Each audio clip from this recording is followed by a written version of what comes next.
અશ્વત્થામાને જેવો આવતો જોયો અને દ્રૌપદીજી એને જોતાની સાથે કહ્યું, મુચ્યતામેષા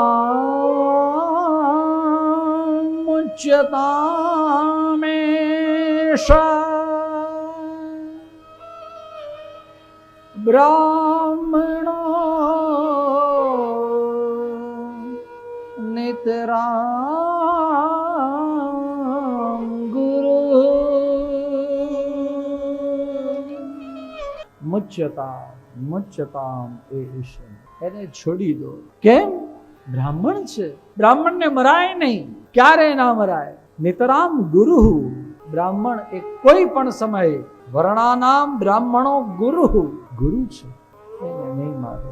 અરે એ આતતાઈ છે, આતતાઈને તો મારવો જ જોઈએ.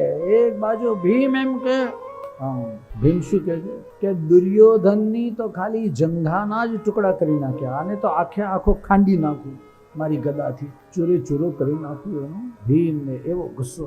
અને બીજી બાજુ દ્રૌપદી દયાની દેવી છે, જે માનો દીકરો, દીકરો નહીં દીકરા ચાલ્યા ગયા છે, એ માની અંદર કરુણા કેવી છે કે એને છોડી દો.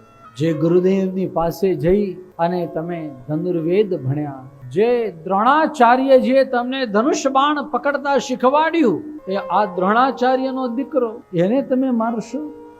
એને તમે નહીં મારો. ગુરુ એ ભગવાન છે અને ગુરુનો દીકરો પણ ગુરુ જ કહેવાય.